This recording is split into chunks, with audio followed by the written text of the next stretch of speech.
Constructing your life is about much more than just building a bank account.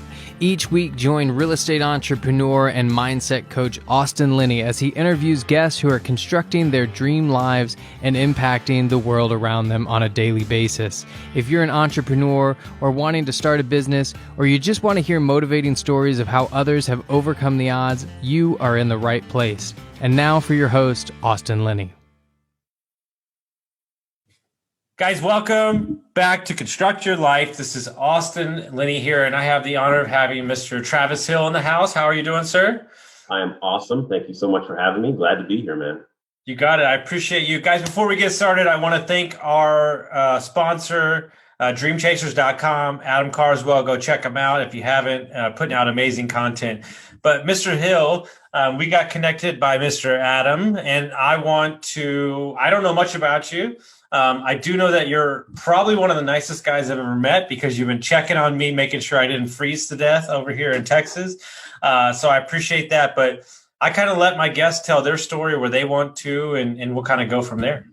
Okay. Well, hey, I appreciate that. I'm going to have to give you a raise on that nice comment. But I've got some family and friends in Texas. So glad that you're able to get out of that Texas stuff and make it over to my hometown of Arizona and enjoy a good weather.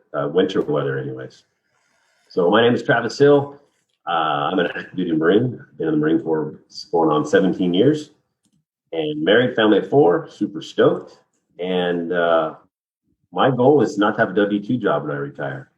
And to focus solely on real estate and cash flow and buy and hold and all the many aspects that real estate provides. I currently have single family homes in Milwaukee.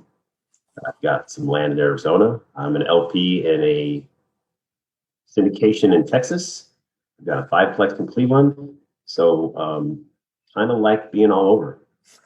And definitely interested in assisted living and how that works with the baby boomers coming and going and aging and preparing for their quality of life into their, I guess, diamond years, past their golden years.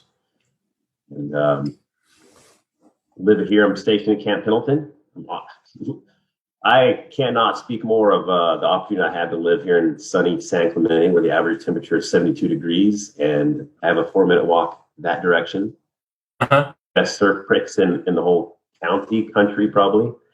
And it's absolutely amazing the opportunity that I have to do that. And that's the base that's right above Carlsbad, Oceanside, right? Correct. Yep. So I laugh because we had a bunch of Airbnbs in San Diego, Carlsbad, and Oceanside. And I think to myself, if I knew what that military base's land was valued at, I can only imagine. It's got to be in the multi-billions, right? I mean, and I'm sure there's beautiful military bases in other places, but I don't think there's a better stretch of real estate than that base is. No, well, and it's the reserve. So you have, mountain lions, deer, there's bison on there, buffalo, depending on where you're from. So it's a thing. You can't go to the range and shoot an animal and not go to prison. That's the thing too. I love it. And so, it's interesting. I talk to a lot, my business partners in the military currently down in Hawaii. He's a helicopter pilot in the Army for my Airbnb company. And I didn't serve. I tried to go in the Coast Guard. I have metal plates in my face. It was a whole thing. They wouldn't let me in. Now, I don't know. They probably let everybody in, but they weren't having me. So it is what it is. I probably could have used the military myself, but there's 2 types of people that I always do business with: military guys and people that are in recovery from drugs and alcohol. And the reason I picked those 2 classes is because military guys are very structured. They're very driven. They can they can do a couple different things. And then recovery people are just so damn happy to be alive that they fight and kick harder than other people. And so what do you think it is about the military? Is it the training? Is it the type of person that comes in the military? What do you think creates such a great investor? Because I've noticed, right, a good friend of mine, Eric Upchurch, passive duty investing, is trying to give all these military guys another way out than just going to get some regular job. Oh, I totally agree. I echo those sentiments because I think in the military, well, to answer your first question, I think that and I'm only going to speak for the Marine Corps. I'm not going to speak for the branches because quite frankly, none of the other branches matter, but I digress. We're taught, from boot camp of who we are, where we came from. We're taught, we learn about our history, we learn about why Marines are what Marines are. And we learn about the critical path. And I'm a stage 3 colon cancer survivor. I was diagnosed in 2019 when I was stationed in Okinawa. And you learn in the Marine Corps where the critical path is. And when you learn what the critical path is, you just move forward, and your emotions and the environment and everything else doesn't matter because, hey, that's my mission. That's what I'm supposed to accomplish. Mm-hmm. And that mindset, that initiative and having a bias for action, like, hey, I've got to get after it and do this, is what makes, I think, Marines the fighting force and the history and the legends and, everything that we have that makes Marines. I think the Marine Corps and maybe the military in general is probably one of the only institutions that the longer you stay at work, the more productive they think you are, which is obviously not the case. But I don't know. Like I think you have, with the mastermind that I'm in, with the connections and the network that I'm able to grow and be a part of, and the relationships that I've been able to establish, like that common bond of, hey, you're in the military, I'm in the military, you're pursuing something greater than yourself. You're trying to get a side hustle. You see greatness in what you're not in outside your day job, makes everything awesome. So think of it this way, and there's so many ways I could go with this, but I'm going to go in a different direction because I'm me. The day and age that we're in right now, there's so much going on. There's so much social media. There's so many things, people really get like a 5-second, like, oh, okay, either don't like that guy. What is he about? Boom. And they might like move off of you.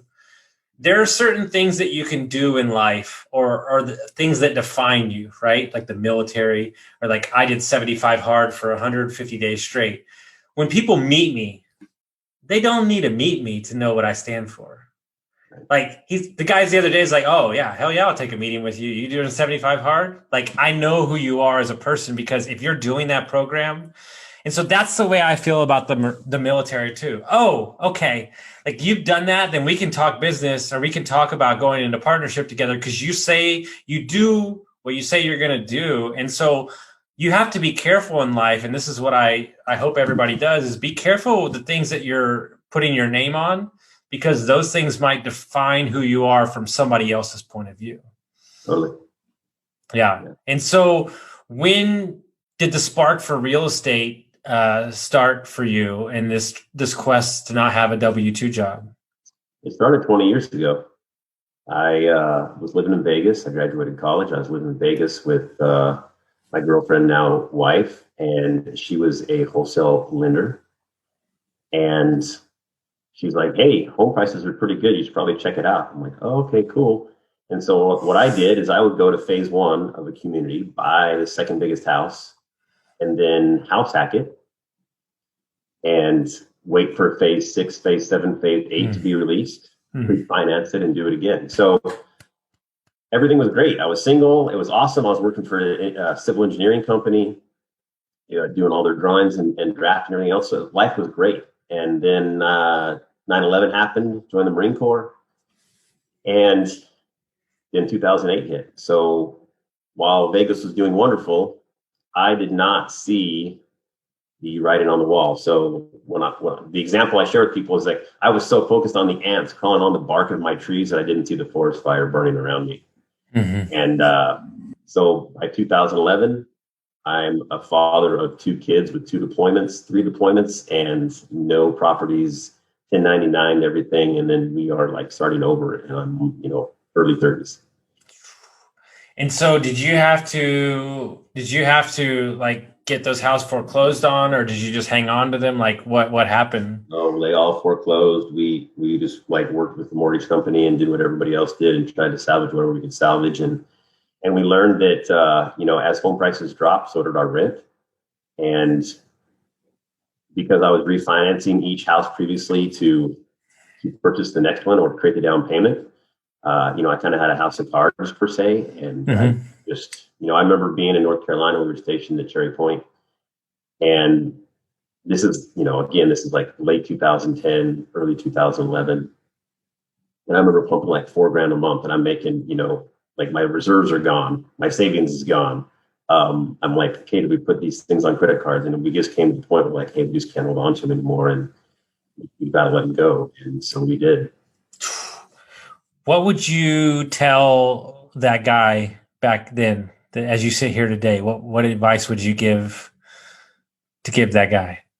I would tell him to manage your trees, but supervise the forest. Like, be aware of what is going on in the market. Don't be afraid to watch C-SPAN when they go about the finance committee every and then.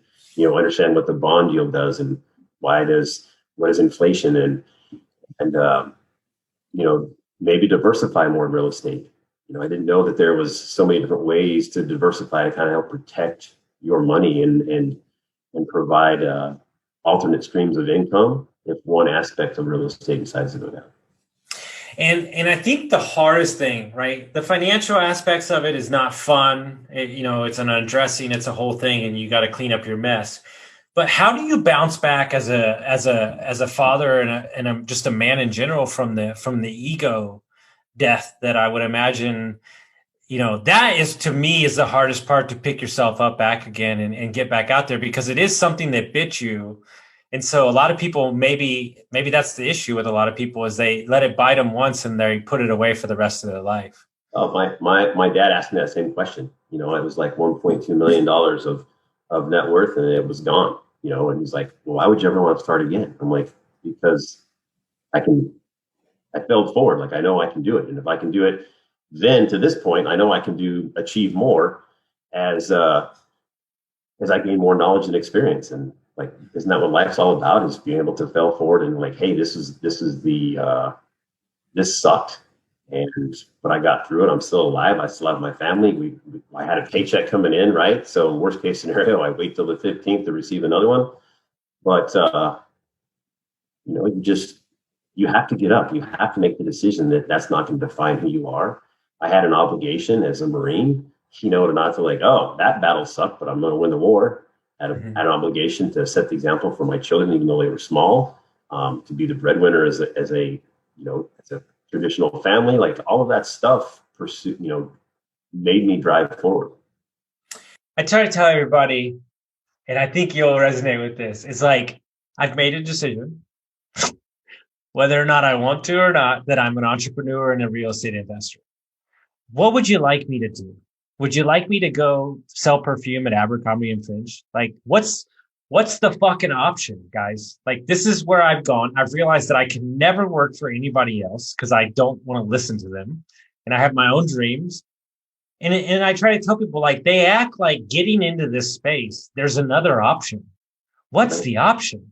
There is no option. Do you want financial freedom? Do you want to buy back your time?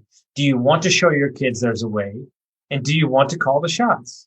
That's it. And it doesn't have to be overnight. It can be in 10 years, 20 years. But like, there's no other option. And so when you picked yourself up and you started investing again, what was the first thing that you got back into? First thing we got back into was we got a reserve. We lived a little Dave Ramsey. So, we don't have debt anyways. So we made sure that our reserves were back. We made sure that when each kid was born, we set up a UTMA, we put like money in there for them. Just like, hey, if this creates $1, or if this creates $1 million, like, good for you. You're going to get it later on. Sure. And then we just started looking, and we started growing, and we sat down, my wife and I, and we made our goals. We made our yearly goals. We made our quarterly goals. We made our, biannual goals. Like, we made all these goals. Just like, hey, we understand that there is a ending to the Marine Corps, and there's other ways to achieve financial freedom that gives us back the freedom of time. I deployed twice to Iraq and twice to Afghanistan. And I want some of that time back when my kids are older. Maybe they're in college and I can come visit them during spring break or whatever, instead of not having the opportunity to see any of my kids born because I was deployed. That's the thing. Not being with my wife the first 2 years of first year and a half of our marriage. We didn't live under the same roof. The only time that we saw each other is when we came to visit. So these are the experiences that shaped our life to help us pursue freedom of time, freedom of opportunity. Mm-hmm. For sure. And, a lot of people wouldn't, you keep talking about different asset class and everything. Like, what is your, like, obviously the market dictates certain things, but ultimately, what are you seeking as an investor when you're out there looking for properties? Because you're in a couple different markets. Are you seeking operators to team up with and invest in, or are you buying your own assets? What are the things that you look for as an investor? I don't have anything specific. I think whatever opportunities present themselves. I know some people are like dead set against shiny object syndrome, and I'm perfectly accepting of it. And between the different states that I'm in, the different asset classes, my relationship with people is very important because I'm an out-of-state investor primarily. And so creating that relationship and just sitting down and having communications and conversations that relate to the future and to see each other's vision and to share that vision. And that's huge. That's awesome. And,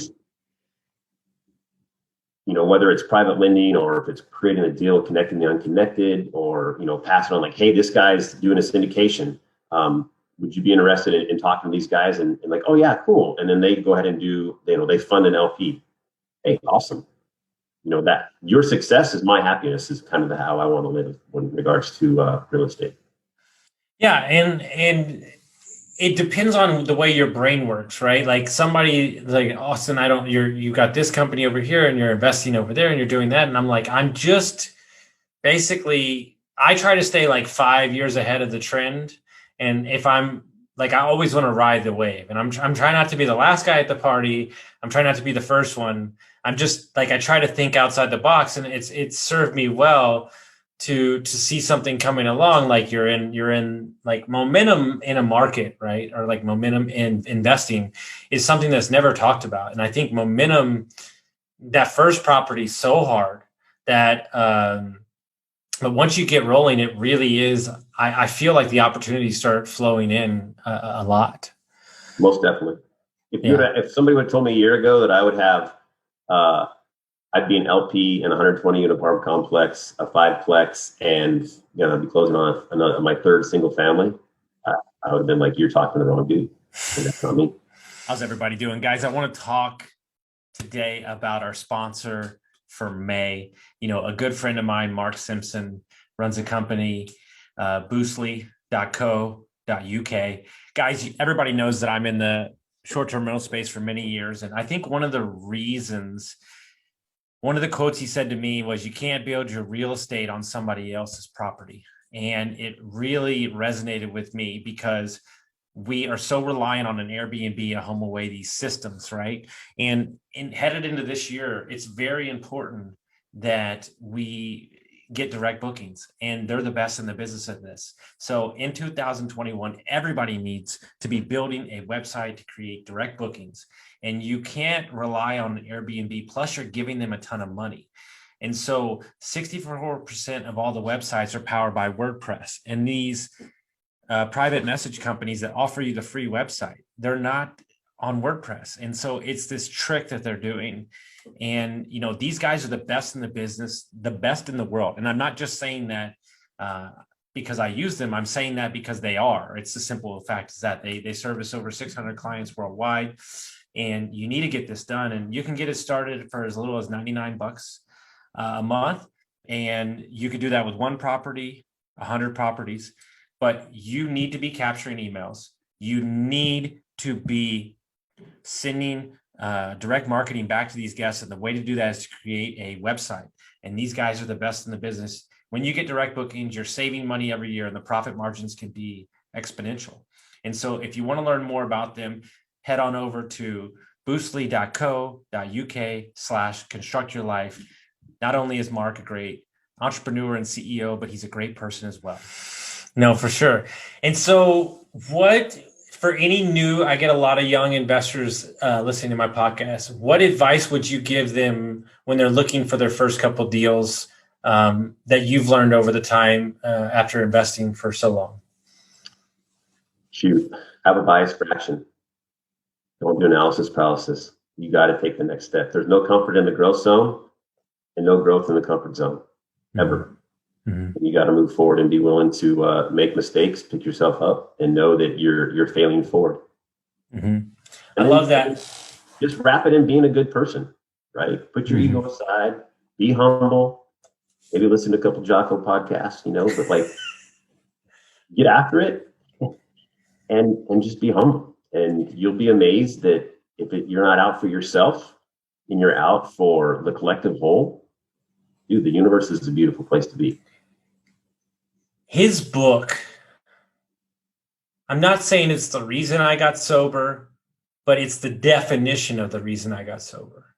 And what I mean by that is I'm the CEO of my company and my brand, right? And so there's a lot of frustration from time to time when a teammate or an investor or somebody drops the ball. But through my studies of Stoicism and through my studies of Jocko and everything, is understanding that ultimately the guy that's staring back at me in the mirror is the only one that I have to answer to. And if my emotions get out of control, it's because I didn't communicate properly to my team. And when you live there, it makes your world a lot more or less shrapnel, if that makes sense.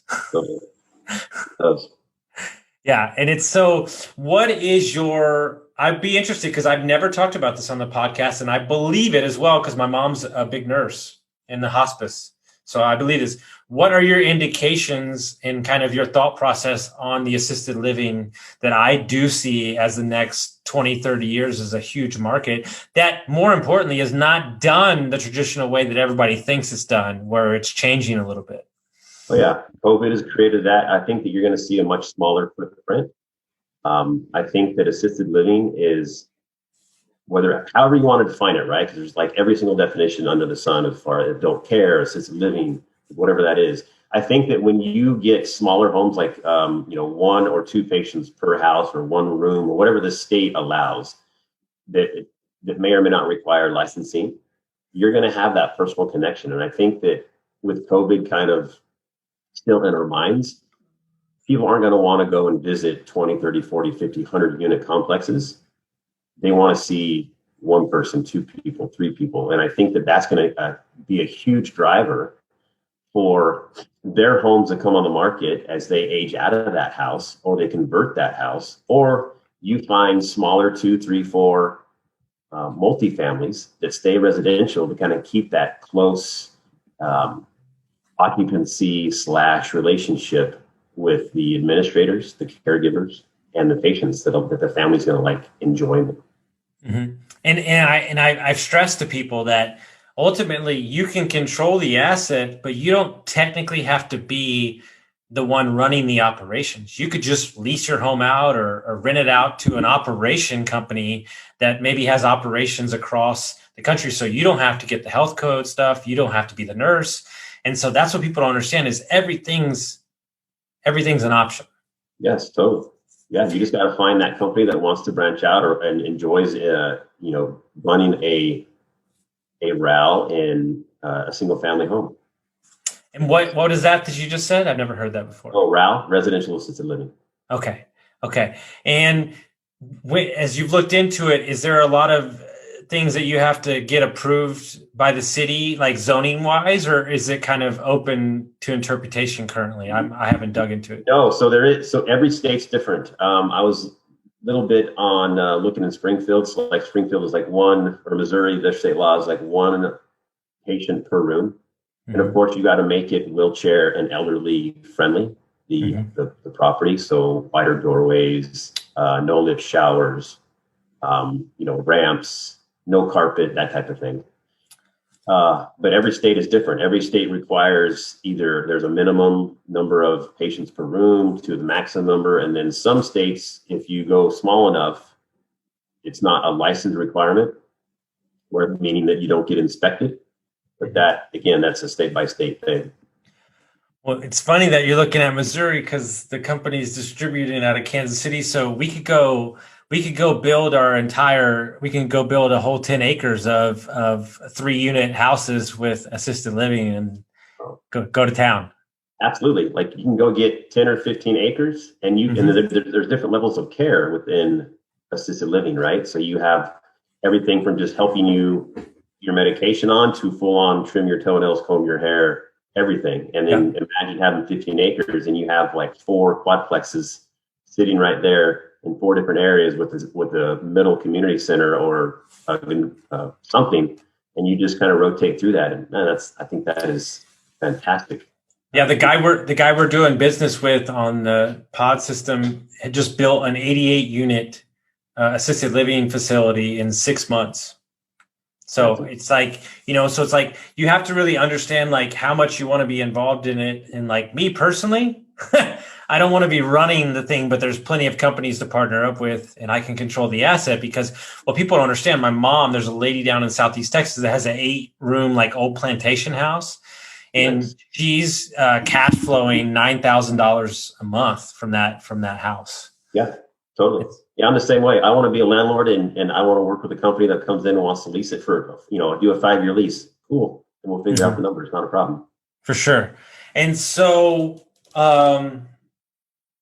as you embark on being a straight up investor and moving out of the military space, are you going to continue to I'm just curious your vision on your next couple of years? Are you going to continue to invest in a couple of different assets? Are you looking to get into large multifamilies? Like, what do you see yourself as doing, or just kind of being just an investor in a couple of different fields? Totally being an investor. Because I enjoy connecting the unconnected. That's kind of seems to be my superpower. Mm-hmm. If that leads to opportunities in larger multifamilies, as far as like maybe a GP option or something, or a capital help assist with capital raise, I like that. I like doing that. I also wouldn't mind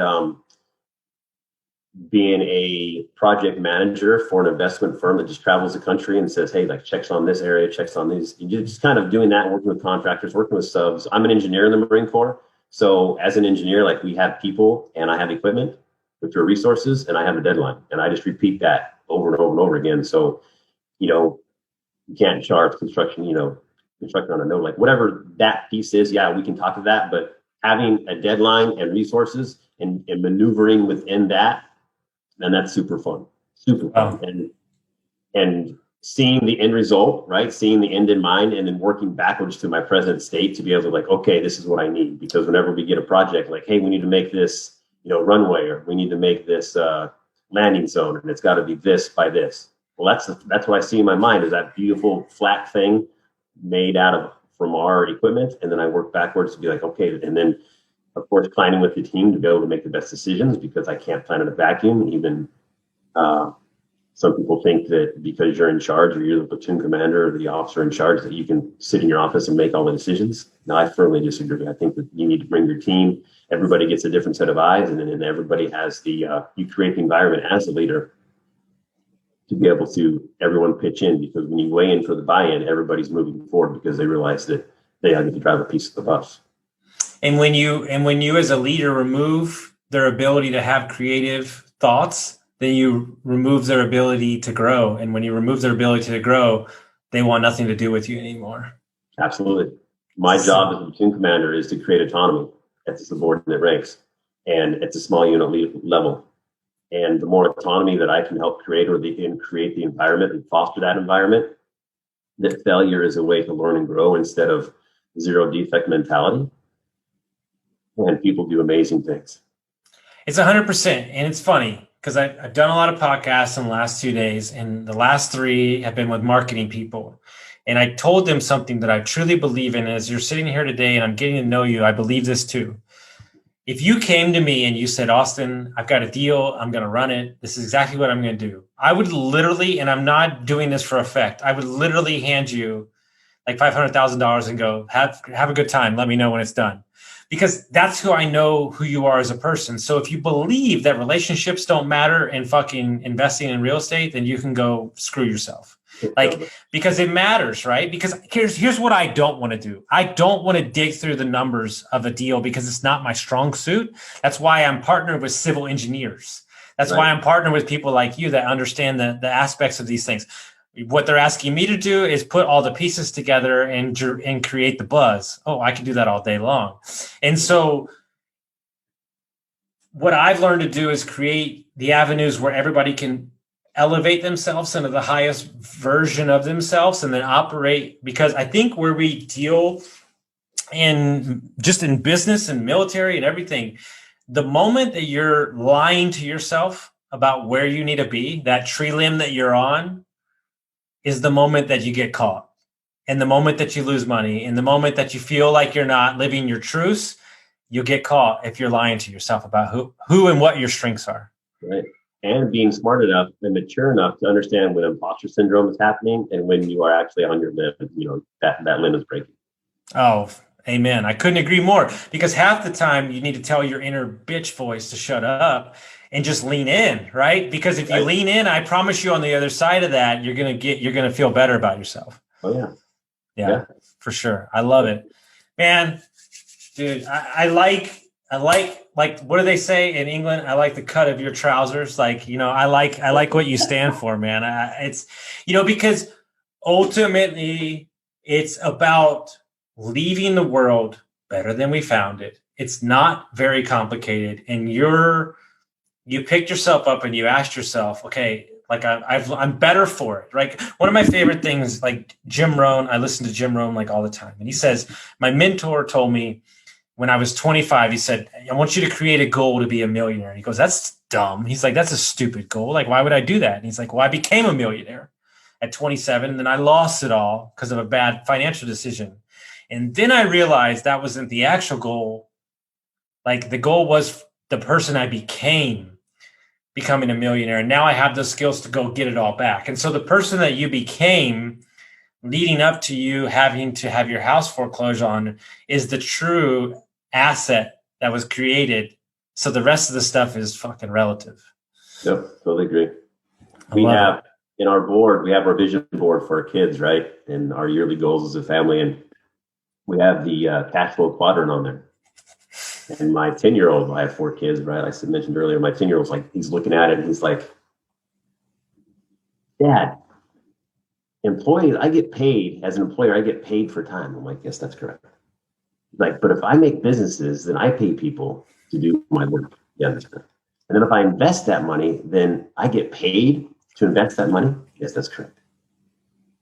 And he's like, I'm going to be a business and investor. I'm like, oh, you are? He's like, yeah. I said, that's what I want to do. I'm like, okay, what do you want to do that in? I'm going to choose real estate. Okay, cool. When would you like to start? I think like 16. Like, oh, okay, cool. That works. Do you want to read some books or listen to this podcast right now? No, I think I'll wait a couple more years before I do that. Oh, all right, cool. Dude, my buddy Henry, who's invested in like 700 units out of San Francisco, we were talking about his son on the podcast. He's 13 years old, and he wanted new sneakers. And he said, okay, fine. You need to read Rich Dad Poor Dad and give me a report. And so he read the book in 2 days, and he gave him like a whole report, and then he bought the sneakers. Well, he was in school, and his teacher was talking about stocks, and he raised his hand, and he said, listen, he's like, I'm sure Amazon, this is what he said. I'm sure Amazon's a great company, but also Mr. Jeff Bezos, he could get upset and he could tank, he could affect the stock. He goes, so you don't truly own anything. So if you were invested in multifamily assets, then you would have control of the asset. And Henry was like, I've never been more, he's like, I've never been more proud in my life. Right. And so when I went home for Christmas, to my best friends, I gave all the kids version of Rich Dad Poor Dad. And I said, you can throw all your other gifts away. That's all that matters. And so information, right, is what I'm after, in meaning like what blows my mind in America is that you deem, as human beings, we sit on our ivory tower and we look at the poverty stricken areas and we say, you're less, you don't know, you suck. And what you have to understand after spending much time with alcoholics and in poverty-stricken areas, it's not that they don't want to learn. The information is not available. And so I've made myself very available to explain to them what infinite banking is, explain to them what a loan is, explain to them what money is, because that's how we change society. That's how we change somebody's generational poverty, is creating, just like with your kids, like creating that spark in them to understand that they don't have to do it this way. And I'm sure that you get as much joy from that conversation with your son than any asset you'll ever invest in. Oh, absolutely. My 8-year-old, we go surf in the mornings, and we'll be sitting on the water in between sets, and we'll just talk about, life and assets and what do you want to do? And, and like, what do you want to be? And he's like, Dad, I just want to live in my vehicle and surf waves all out across the world. I'm like, that's an admirable goal. That's fantastic. But what are we going to do to make that happen? Yeah. So the third, I'm buying another property in Milwaukee, single family, I'll be closing this end of this month. And I came to my kids and I said, hey, I'm going to put 25% down. I said, I'm going to use easy math. So let's say it's $100,000. Let's say you give me $300, mm-hmm. Right? Well, you get 1% of we're going to put 25% down. So I'm going to put $30,000 down. I said, you give me $300, that's 1%. All right, cool. Everybody understand? Yes, Dad. Okay. I said, then let's just say we close on the house and now it cash flows $500 a month. You get 1% of that cash flow, which is how much? They're like $5. Yep, $5. So you make $60 a year on that $300 investment. And we also have a couple jars. We have an expense, we have a tithing, and we have an investment jar. And every month, every $10 in the investment jar gets $1. So they're making 10% on their money. So this is an opportunity, kids, for you to make over as much money as you want in your investment jar, but you're still going to be getting $60 a month on the money that you want to put in. So we'll see if they want to go in, and I'll write the contract with them and we'll sign it, and we'll get a little fun notary and try to clamp it or something. But that's their opportunity, I think, for them to say, hey, like, I am investing in this and this is creating a return. And I'm able to see that. And then, hey, do you want to put it, how do you want to store it? Do you want to store it in like a Robinhood, or do you want to do whatever, or however you want to play with that to keep that money going? So we'll see. This is the greatest thing I've ever heard. I'm totally going to figure out a way. This is what everybody should be doing. Because it's the art. I love to add art to the first word. It's the art of knowing, right? And seeing, right? All this stuff is greatly talked about. That's why I study the story, how to tell a story. It's all seen, but when they see the return and they see they're making money, that's when it's like, it really just like creates that spark. And I think it really turns on the light bulb for kids when they can see the tangible thing that it can do. 100%. So if people want to find out more about you or what you got going on, how would they do that? Mine pretty much only on Instagram. Travis Hill 1310 1310. And like I said, I enjoy connecting people. I love the network that continues to grow. This opportunity to speak with you has been absolutely fantastic. I'm super grateful and humbled by that opportunity. And love to just see how I can help you, how I can help you better your life. All about it. Well, perfect. I've got to head out to LA soon to go hang out with my buddy who's an off-market apartment guy. He's a trip. He's a fun dude. He trades big old buildings. So we'll have to look you up, and maybe we can head up the coast. And I don't know if you smoke a cigar, but he likes to smoke cigars. So we'll figure it all out. But it's such an honor to meet you, and I thank you for your service and everything. I've just truly enjoyed this conversation. So. Guys, if you like this episode, make sure you send it out to your friends, and we'll see you next time.